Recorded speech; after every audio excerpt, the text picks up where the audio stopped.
There it is. You're live. What's up, everybody? What's going on, Jermaine? We got What's Mike. going on? What's up, Fishing Maniacs? Everybody in chat already? We got a few people hanging out. Quick little shout out. We got my boy Scott in here. What's up, Scott? Frank, my boy. Good to have you. Ambassador Big Malone. Michael Bradley. Appreciate y'all popping in early. A little earlier the stream. Knicks are coming on. I think they're starting now. So we're going to try to keep it light. But we want to do a quick tournament recap. We got I forgot the order. Holy crap. So Mike, you came in first, right? Yeah, I think it was me, Joe, and then Ralph. Yep. And then Ralph was in third. And Joe's going to be joining us here shortly, y'all. But he's just driving home from work.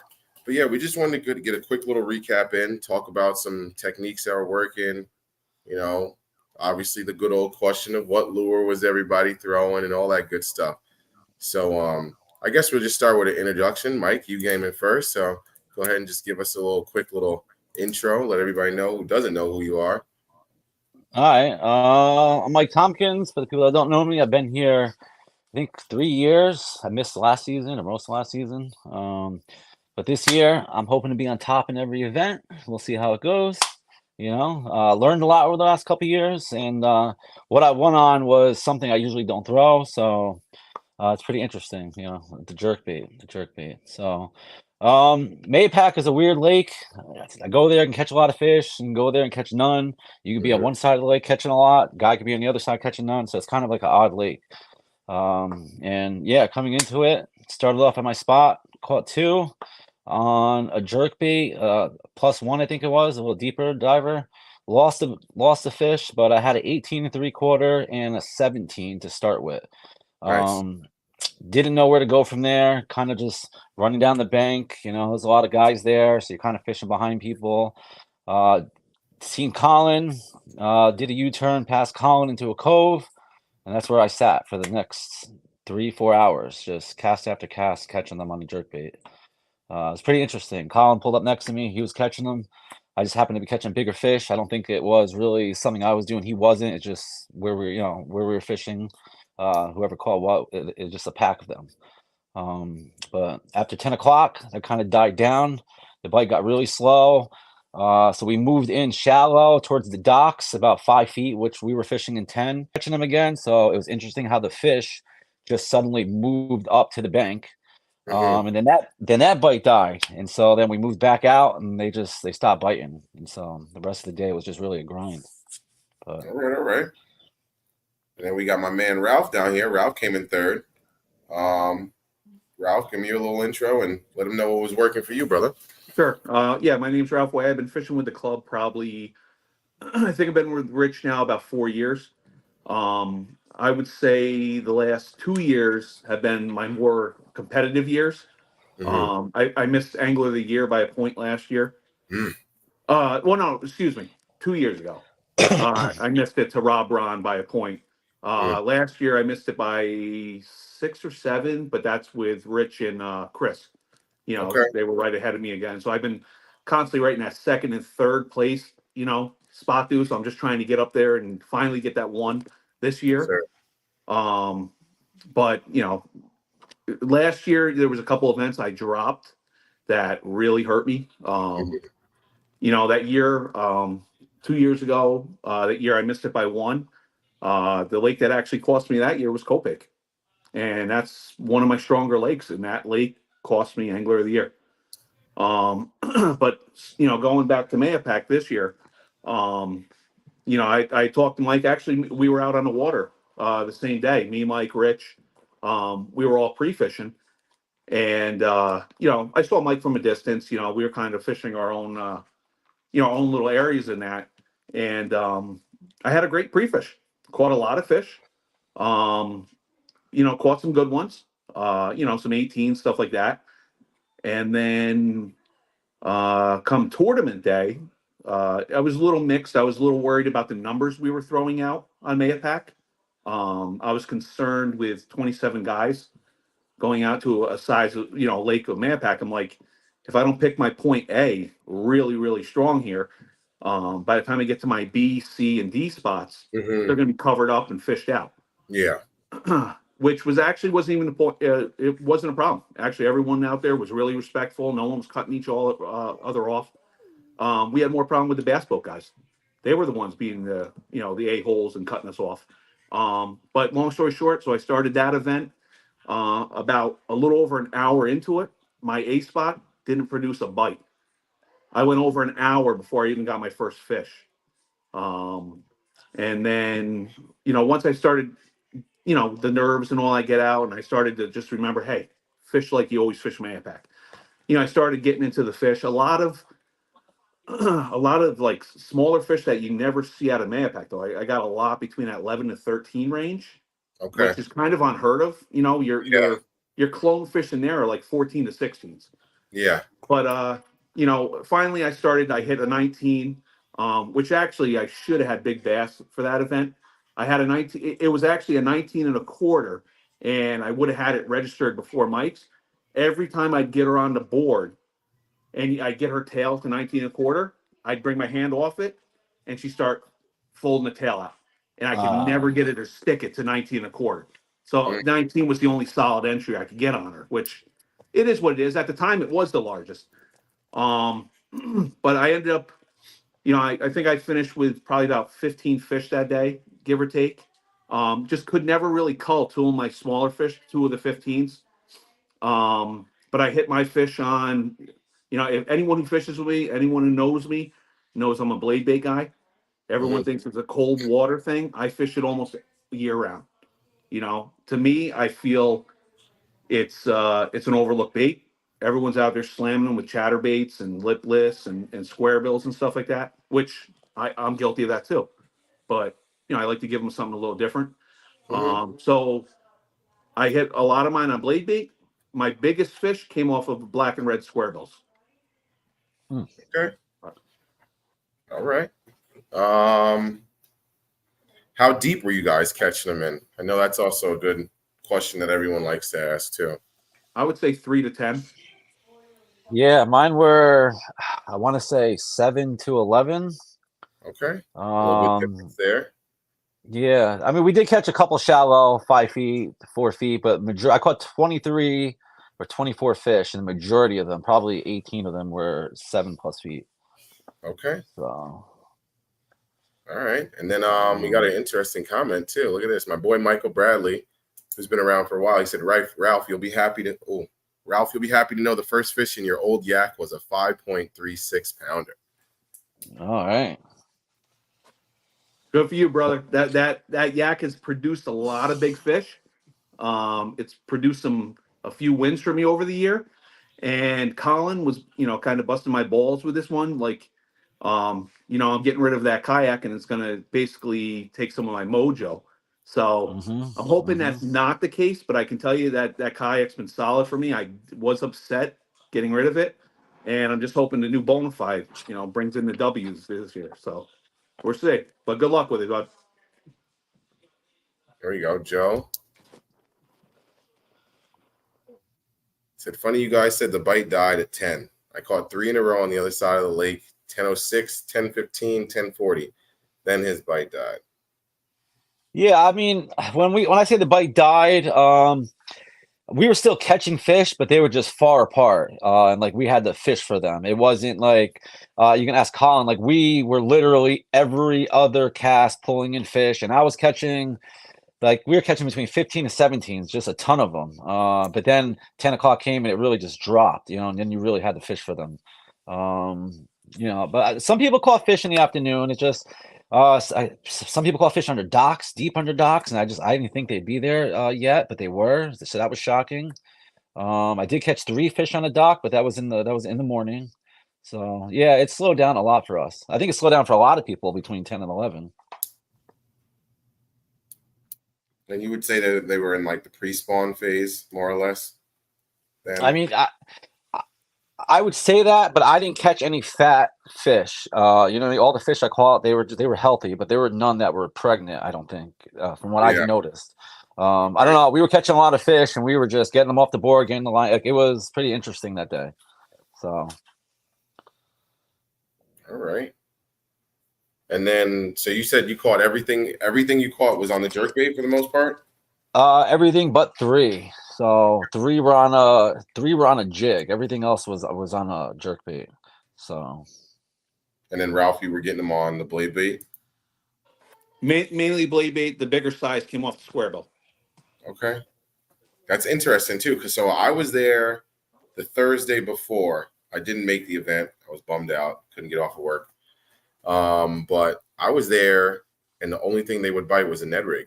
I literally threw the whole box for the first 4 hours I was there. Didn't catch nothing. Got pissed off, tied on a Ned rig, and came down one little stretch, and I caught a 15, a 16, and a 17 in like 30, 40 minutes. So interesting that you guys Yeah, were somewhat moving baits. I caught nothing during pre-fishing. Yeah. So I remember when I got there, you were coming off the water early because you were a little frustrated. Yeah, I don't know what it is. I couldn't do anything. So, I mean, and look at that, sucks. You end up coming in first. Listen, man, right place, the right time. You know what I mean? I didn't come in first because I knew what I was doing. I came in first because I happened to find where the fish were stacked up at. That's what I did catch. You know, I caught three. Let's see, I caught the 2 in the morning, and then I caught 2 or 3 off of docks. So like, though that was kind of my fishing style, but the majority of them were I fished a jerkbait, found a pack of them, and just stuck there. You know what I mean? We just stood there and fished it. So I got lucky on that. That could have happened to anybody in this group. Yeah. The scary thing is with this group, Jermaine, is that there's multiple guys here, and I don't sleep on anyone in this club because, granted, there's some guys where like if you're up, and all of a sudden you're looking, and now all of a sudden you got the biggies, you got the Tompkins and the Sawziks, and like I said, there's other guys in here. I'm not, I'm just naming a few here that are a quarter inch, a half inch behind you. You can never rest early. Sometimes you have like indigestion the whole time through these tournaments, dude. Yeah. I won one a couple of years ago at Bantam. The bite was one of the worst bites we've ever had. I won that tournament with 3 fish, 3 12-inch fish. So like 36 inches won that event, dude. You know how sick I felt that whole event? Because I'm waiting for Rich to throw up 80 inches or, one of these guys that just, throw up 90 inches or something like that. But yeah. But there's a lot of guys in this club, dude, that any given day, any one of these guys can win this event. I just want to get one. Yeah, brother, it's there. It's there. It's there for the taking. When you think about it, all you need is 5 solid fish. Yeah, that's it. I mean, really goes a long way.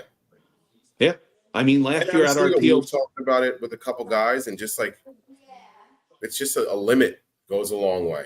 Yeah, half the field I feel like doesn't get a limit at most tournaments. Yep. And then from there, it's like the guy that got 2 18s or 3 18s. You get that's where you start talking your first 1 to 3 spots. Yeah, you get a couple of those guys, a couple of right fish, and you're pretty much sitting pretty. I wouldn't say you're golden, but you're sitting pretty. You get 2 3 18s. Yeah. And any of the newer guys that are in our club, the first thing I would strive for anyone to do is to just try to get a limit, whether it's a limit of 5 10s or whatever it is. You get that, and then you just build up off of that. That's all I want. Every time I go out, I would like to get a limit. I got when we did what was the first one of the year? Rio. Yeah, Rio. I got a limit, slightly better. I fished horrible at Rio. So. Yeah, I fished pretty well, but Mahopac I wasn't able to make it. I can't wait until what do we got next? Lily. That one. Whoever gets a limit is going to be in really, really good shape. Yeah. Lily's tough. Lily can be tough, dude. Lily has a lot of really good fish in it, but Lily can be very stingy. Lily's just the damned off part from Zor, so Zor fish is pretty similar to Lily. Okay. Like Mike was saying though, limit's probably going to go a long way here. And then after that, it's whoever who can find, those 18 plus. So they're in there. I was pre-fishing one day last year with Rich, and we're fishing like maybe 20 foot of water, and I cast it off the side of it, dude. And I'm like maybe 15 plus feet with a weighted Senko, dude, and I caught a 20-inch smallie out in the middle of like nowhere. Yeah, that's interesting. Because I caught it's a weird lake. Last year, Ralph took the season long, for the largemouth, the smallmouth, the trophy for season long. But I had the smallmouth from Lily, same thing. A big smallmouth on a wacky rig, a weighted wacky rig. Same thing.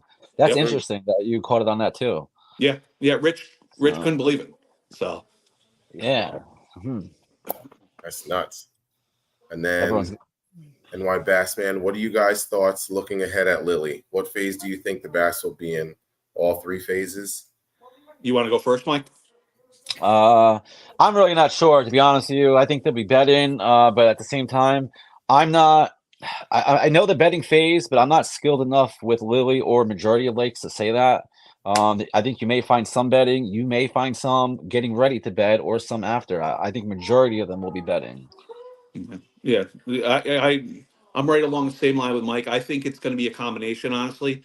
You always got I feel there's like 2, 3 different waves of spawning fish. I think there's a first wave that are up there now. I think there's going to be a lot of smaller fish, really uptight. There's going to be some of those bigger females up there now. And I think there's going to be a little bit of both. I think you're going to see some on beds and some still in that pre-spawn, but very close to that spawn stage. So it should be interesting. Yeah, I think I agree with that. I think it'll be getting ready to creep up on the spawn. I don't Just throw frogs all day long, guys. Everyone else just throw frogs. just That's throw it. frogs. Just throw frogs. Watch somebody throw frogs and get the biggest 5. Yeah, That'd be funny. Probably. I probably will throw a Probably. frog. I wouldn't be surprised. I think I think definitely in 2 weeks the top water bite will be going. I'll have a buzz bait on for the first hour, throwing it 110%. around here and there. We'll see what happens, but after the first hour, if there's not biting it, I'll put it away. The top water's fun, and so getting top water early in the spring where they're first attacking it, it's fun, but you just got to figure out when they're going to start eating it. That's so Yeah. Yep. But I'll throw it. But I feel like in the same breath though, if you do get top water, most of the time it's a good size fish. Yeah, I mean, if you're doing a walking bait, you can catch a lot of small. I mean, I think you can get small ones with all of them, but like when I throw a buzz bait, majority of the time you catch a good one. Yeah, that's what I'm saying. Like I feel like obviously you catch dinks on a frog, it happens. But for the most part, I feel like when you get something to come up on a frog or a buzz bait or a walking bait, most of the time it's decent, in my experience. Mm-hmm. But I'm looking forward to Lily. Looking forward to it. Yeah, we'll see what happens. Sure. I don't honestly. Was Lily the one where it rained crazy the whole entire time last year? Zor. That was Zor. Dude, Zor was probably one of the worst storms that I've been in. Yeah. And what was funny is each time that it would start pouring the hardest, I would actually catch a fish that would cull a fish. So I'm sitting there trying to take a picture. And I almost have to take a note out of Mike Poppins' little notebook here, because I'm sitting there trying to, get a fish, and I'm over the fish, and my phone wasn't even responding to me half the time because my screen's so wet. Where Mike actually had a little, I call him Mike Poppins now because he's got the whole little umbrella setup, which actually is pretty genius. Probably patent and sell to Yak Attack or something. Yeah. You got the umbrella here? Nah, it's a big umbrella. It's a big umbrella. That would be something though. That would be funny, yeah. But it just has a long handle. I put it between my arm, and it just keeps because your phone. You can't do anything with your phone when it's wet. Yeah. So it's annoying, and so I use the umbrella just to take pictures. No, I'm gonna patent that umbrella hat one. I'm gonna call it the Colin Hardin. So that's funny. It helps, man. It helps, So. Oh. There we go. Yeah, so Lily's above Zora, by the way. So it's kind of be similar fish in there. There he is. Hey, how's it going, guys? We almost got to DQ you out of your second spot. You didn't show up, so. Right? You wish. I wish I didn't work 14 hours today, but here we are. So. Yeah, right. Hey, brother. Sometimes you gotta get it in. For sure, gotta get that money where you can, right? That's it. That's it. Uh-oh. What are we chatting about? So we were just touching on Lily. But I guess we'll roll it back for you for Mahopac. What was working for you over at Mahopac? Geez, not much in the beginning of the day, that's for sure. It took me till about 12 o'clock to figure out what they were biting. Spent a whole lot of time. I spent my whole day targeting largemouth. I know that place has really good smallies, but I also know there's a lot of 5-pound plus largemouth in there. Mm-hmm. So I spent my whole day essentially trying to target largemouth. It took me till about noon to get them all figured out and figure out where they were and what they were biting. I ended up with a little tiny bitsy bug jig, little craw trailer on it, and I was getting about 6 or 7 feet up underneath those docks, actually skipping up underneath those docks, and they were sitting underneath there stacked up. Okay. I see. That's very interesting you said that, because these two guys, they caught them during the morning, and they said the bites slowed down around 12 or around 10. See, that's when it turned on for me. As the moment you guys were all catching fish in the morning, you guys put up 20 fish that day, 21 fish. I ended up with 7 fish, and they were all over 3 pounds. Just the right ones. That's it. That's all. I wasn't targeting all the fish in the world. I threw a jerkbait for a little bit, but I was really targeting those slow, big, slow moving big fish, trying to see where they were sitting and where they were stacked up. Because I know they're still grouping up together right before spawn. So, All right. That's different, I think. what were you guys catching them on over there? I was throwing them on. Most of mine came on a jerkbait, and then 2 or 3 of them come on I think 3 of them came on a jig. Same thing, a jig on a dock. The dock I threw it at was on the opposite side from where I seen you in the afternoon, on the other side of that peninsula. And throwing it from far away on a deeper dock, and it kind of like dived diagonal to the back of the dock, and that's how I got my 2. And so after that, I seen you in the afternoon, and I was like, they were fucking on the back of the docks. I said, I would the never whole time. So Yeah. even when me and Max were fishing there last year, just for shits and giggles, we found that a lot of those fish were sitting up against the walls or up against the the back edge of those docks or inside of those boathouses, all the way up against that back edge. Yeah, see, that's pretty smart. So Zor was like that. A lot of people were fishing docks at Zor, not catching anything, and I was skipping a wacky rig to the center of all the docks and pulling fish out right behind people. Same thing; they were just deep in there. Yeah, But, if you're not right in front of them, especially this time of year, they're not biting. Yeah, You got to be right on their heads. It's interesting. What were you catching them on, Jermaine? Bikes. What was that? What were you catching them on? So I actually didn't make the tournament, but when that's I was right. there, I was forgot there about that. before. Yeah, I couldn't get him to bite anything but a Ned rig. Over at Mahopac? Yeah, couldn't get him Really? to bite. See, I couldn't put one fish up on the Ned rig. I fished the Ned rig in a spot that I went last year, first thing in the morning, and caught 4 fish in the first 15 minutes. I went and beat that spot down for an hour first thing in the morning and got nothing on the Ned rig, on the jig, on the jerkbait. Nada. Yeah, I was cranking for a little while because I remember I went like a week before, and the only fish I caught was on a medium diving crankbait, like a 7-footer. Last year when I won the fall brawl over there, that was all on a deep diving crankbait over 20 feet. Yeah, but I was cranking. I threw a chatterbait. I threw a stealth. I threw a spinnerbait. I threw a jig. I threw a power shot. Nothing, huh? Nothing. And then I threw an underspin, which I swore was going to get bit. I was like, you know what? I'm just going to lock in a paddle tail, a little underspin, something simple. It's windy. I'll be good. Nice clear color too, like nothing intrusive, nothing. And then I just got I literally got back to the point where you're going back towards the boat ramp. Mm-hmm. And I was like, screw this. I'm just going to tie a Ned rig on. And the wind was blowing that way. I was like, I'm just going to go with the wind and fish a Ned rig back to the boat ramp. And 5 minutes later, I was like, oh, that's a fish. And I caught a 17. Kind of figured him out. Yep. Just to go off topic, speaking of color, this was a conversation I was having with somebody else the other day. How do you guys feel about bright artificial colors? Chartreuse, orange, bright blues, things like that. I've caught them on chartreuse, but I wouldn't say they're my. I'd prefer more natural, or if I'm going to go for more contrast, I'll either go with straight white or straight black. Okay. I like the solid black color too. A lot of people overlook that, but that solid black color catches fish. Mm-hmm. Yeah, I used to catch a lot of fish in the solid black, something I haven't thrown in a long time. I was gonna say I throw a all black jig with an all black trailer, and usually I'll catch 4 or 5 pounders with it. Like it's something about black that works good. Yeah. So Interesting. Yeah, I was having yeah. this argument. I'm not a fan of artificial colors. I don't throw a lot of chartreuse or super bright colors. So I like I don't reds and greens. throw I don't throw any chartreuse. So yeah, I do me throw a neither. little chartreuse here and there, but I like reds and greens. Talking reds and to greens are good. aquatic Yeah, biology. I see. I don't even throw a lot of reds. Things with red eyes and stuff like that. Small red accents, but never like bright red crankbaits or. Yeah, speaking of red and green, that's just made them today. Okay.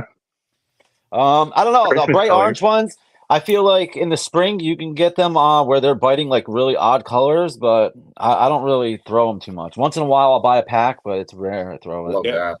Yeah. So that's a good Is that one. brown or is that like a burnt That's like a orange color? green with a small red accent. Yeah, I love that. That's a I good like- color. I like browns too. Browns are really good. Big fan Yeah, of brown. I see. I throw a lot of like greens or dark green browns. Sometimes like that purplish, that deep, blackish purple. That gets me a lot of bites. Not a clear purple that refracts a lot of light, but something that just like has that, like the Z-Man Ned rigs that come in that PB&J, that Yeah, light purplish color. That gets hit a lot of time. I think it contrasts well with the water, and it has kind of a natural nude tone to it, and it seems to really get smacked. yeah. But yeah, I don't know, dude. Like I said, artificial colors. That's a topic up for discussion. That's for sure. So I think that up here in the north, where we are at, for the most part, all our lakes are pretty good with water clarity, which I'll actually bring up right here. Michael Bradley asked, what was the water clarity at Mahopac? I'm going to say, what was it, 5-6 feet of visibility? Oh yeah, I would say 5 feet, pretty solid ballpark. Yeah. But there were certain spots. There were certain spots where the wind blown areas where it might have been a little less than that. Yeah. Oh, once that wind yeah. picked up, even with the polarized sunglasses, you couldn't see a thing. Yeah, because I was actually at Mahopac a week after the event, and I was with Rich, and I put up probably over 90 inches that day, dude. God honest truth. And there was a couple spots we went back to where you couldn't see bottom because it was stirred up from that wind and stuff. So Mahopac, there's spots where you can be 10 foot, see clear bottom, and then once that wind gets whipping through there, dude, it whips it right up. Yeah. You get there early summer, and that place is like, sometimes that water clarity is just absolutely insane. You can see 20, 30 feet out. It's crazy in those shallow spots. Yeah. That was my first time there over the fall. Yep, the fall's a really good time once that algae bloom dies off. Yeah, it was kind of crazy. I was like, holy smokes, this water's super, super clear. It's definitely one of the clearer lakes in the area, that's for sure. Mm-hmm. But Michael Bradley said the chartreuse black back crankbait is a killer color. See, I have a couple of those from Sixth Sense and I think Rapala, and I've never gotten hit. I could throw those things for 6-7 hours and just never get hit on them. Really? And then I could throw out a natural color deep diver and get smacked 10 times. I mean, honestly, dude, it goes each which way. I brought my brother out to Mahopac, and I'll make this quick. I brought my brother out to Mahopac for the first time last year. He comes out there throwing a bright fire tiger like MEP spinner. And I told him, I said, Dad, I said low light. I said, because anyone who knows me knows I like my MEPs too, certain ones.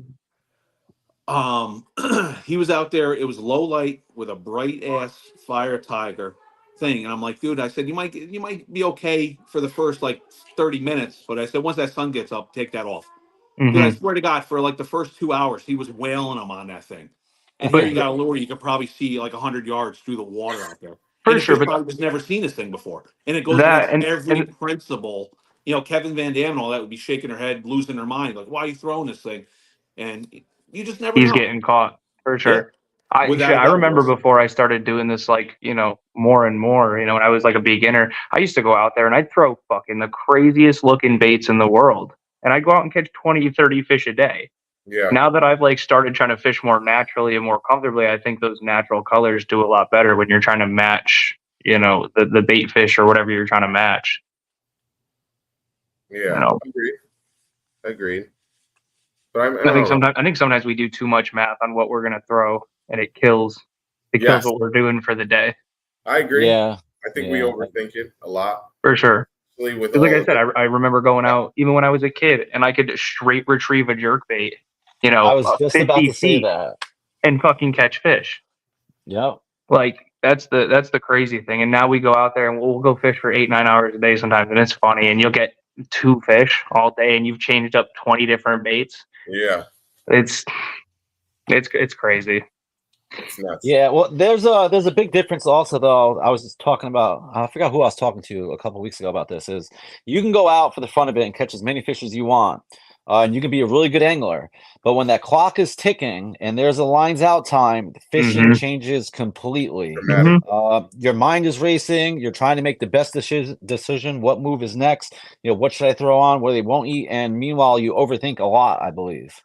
I catch myself fishing fast for that reason a lot of the time, trying to cover as much ground as possible instead of hitting that slow bite where I know they're hitting. And then halfway through the day, I'm fucking tired and I'm just throwing a bait around, and then I get hit and I'm like, oh, that's what they want. They want that bait to sit there for 30 seconds, while I'm fucking with my phone or whatever it is, and they'll come up and hit it. And then I'm like, okay, I do it again on purpose and I'm smashing fish.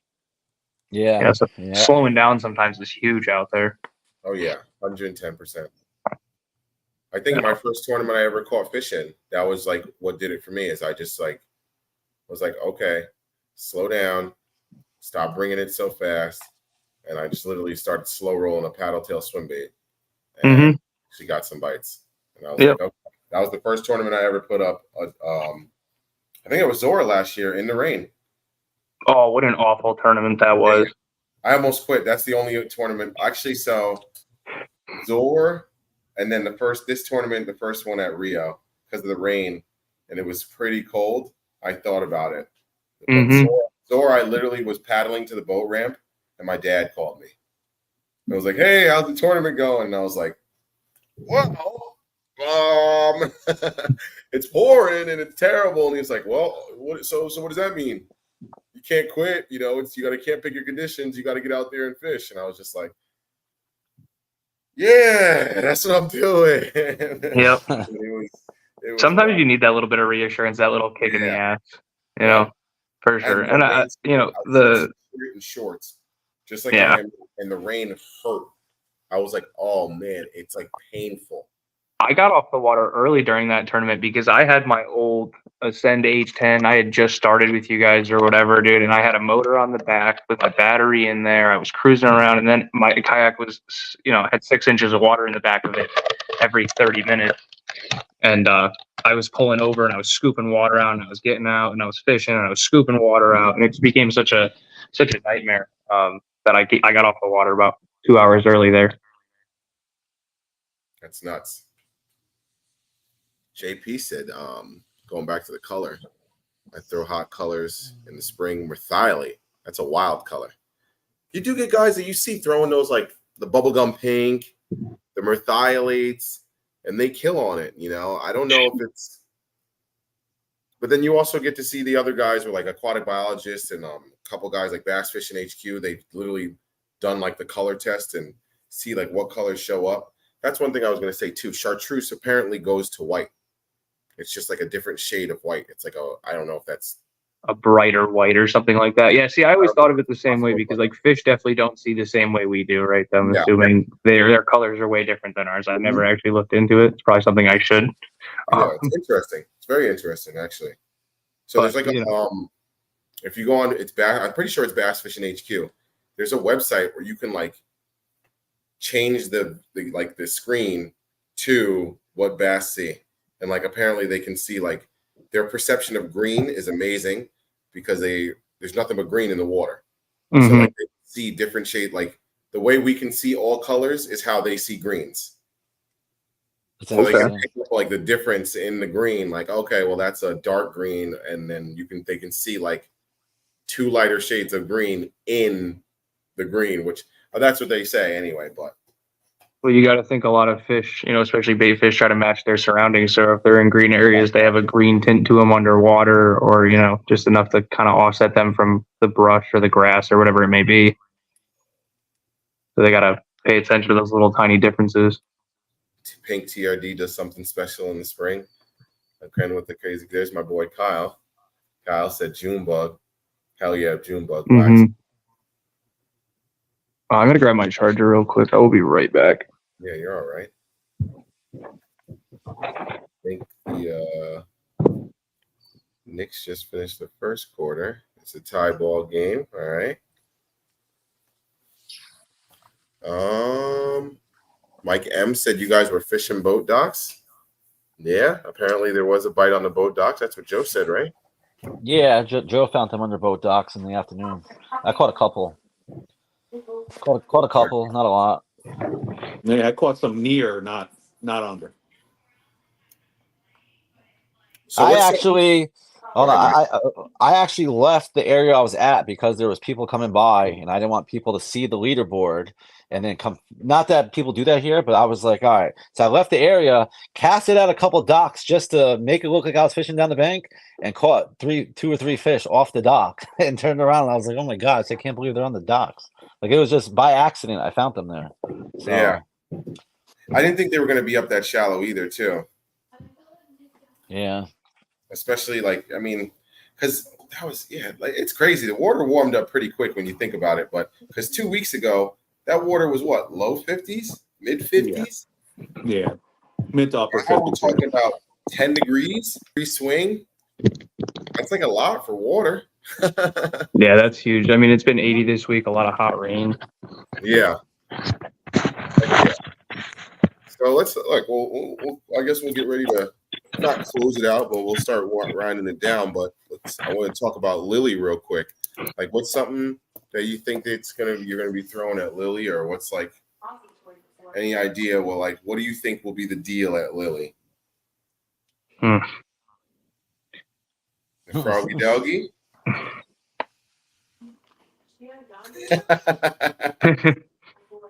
Big baits. 8-inch. I got one that I think no, not big, but honestly, if I can get it out of the dang package, I'm excited to throw this in a tournament setting. I'm scared as hell, but it's Trace from 6 Cents. It was in the monthly sack. It's a 5-inch swim bait.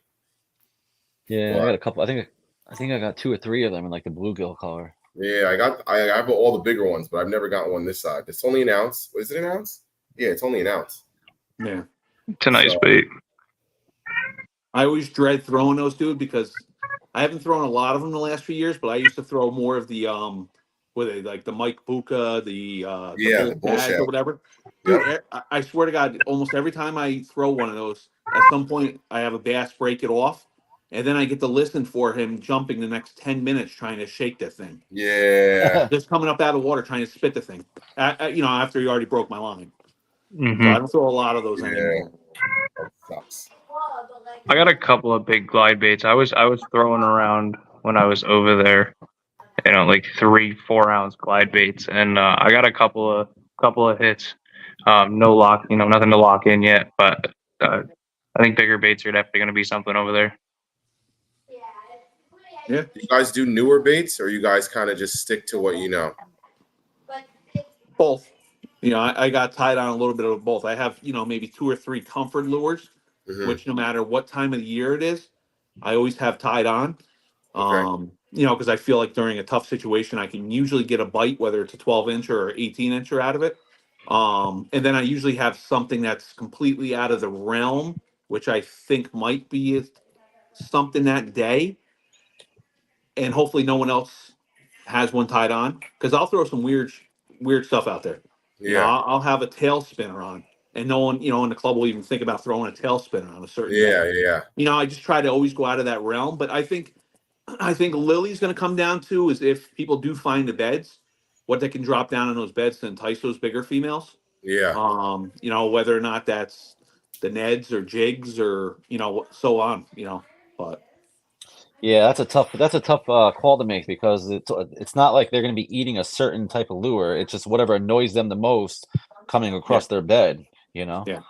So, yeah, it's going to be a tough event. I'm kind of going to stick with everything that I usually throw, finesse jigs. I might throw a little bit bigger soft plastics, like the bigger Strike King Rage Bug, the Magnum version, maybe bring that across the bed. But who knows? Might not even find beds. You know what I mean? It's going to be interesting to see what happens that day. Mhm. So, Yeah, I pre-fished there a couple of days ago, and it was not a great time. nope. I'll probably go We were there not too Thursday. long ago. Not tomorrow, but I'll probably go next Thursday. I think front-facing sonar is going to be big over there with that water depth and just being able to find those big smallmouth on beds, like 30 feet down. Yeah. I think that's going to be huge. I How hope many you're people wrong, in the but club have front-facing sonar? there's a few in the club. Yeah, There's a few Right. guys in the club. So I'm not worried about it. I'm just I going like to go out there and try to do what I know how to do, right? That's it. That's And it. I don't don't have overthink it. sonar. I got don't Mhm. nothing. overthink it, dude.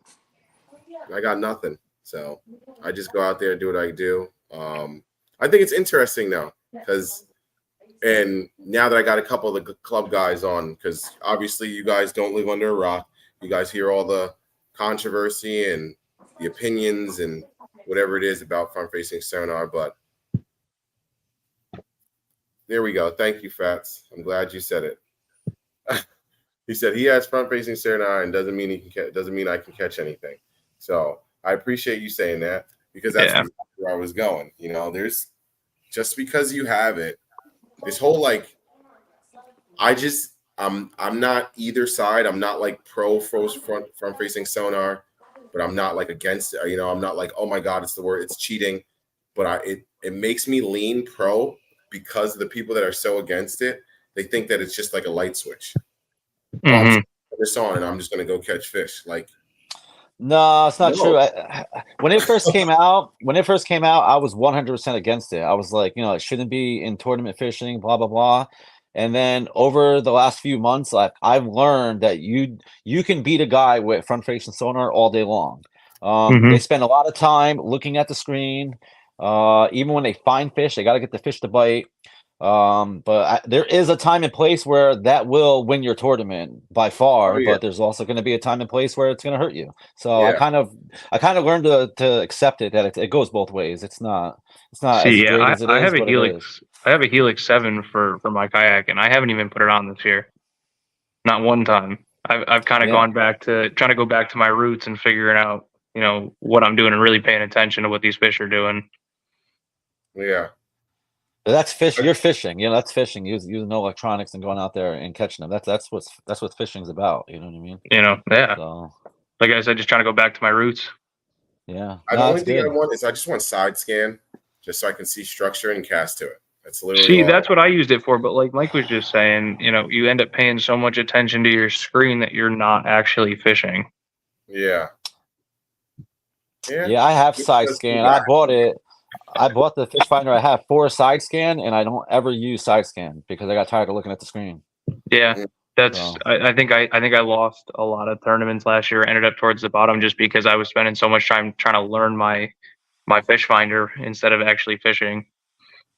So I'm going to eliminate all of that this year. It's very interesting. What about Ralph? You use your electronics, Ralph? Yeah, but I don't. I constantly find myself looking down on it. But biggest reasons I use it for is one, temperature, and then when you get onto some of these bigger bodies of water, the candlewoods and stuff like that. When you find those ledges and certain little grass spots and stuff like that. I don't use it for the purpose of finding fish. I use it more for structure and drop off stuff like that. For sure. Okay. But I'm guilty of maybe looking at it more than I should. So. Well, I mean, you also Yeah. usually place top 5, so I mean, it's working for you. Yeah, something's working. You do well, Ralph. There's a lot of luck, dude. So a lot of luck. You're pretty consistent, buddy. Luck's kind of going away now. He's really I good. appreciate it, but there's a big factor of luck in there too. So because you can't, at the end of the day, you could be the best angler in this club. You can't necessarily control what's at the other end of that line. You could be catching 12-inch fish all day long.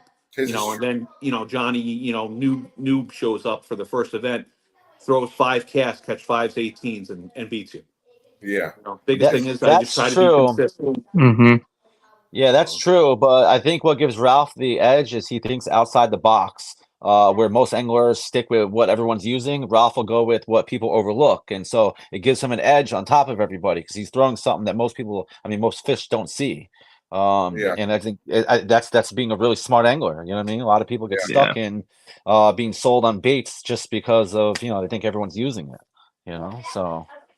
I think you really have settled into your own style of fishing, which I think is important for everybody. For sure, it's working for you. That's for sure. Yeah. Don't give up on it. Yeah, lean on that. Lean on that, definitely. But I think that's a good spot to close it out on. Any last words, fellas?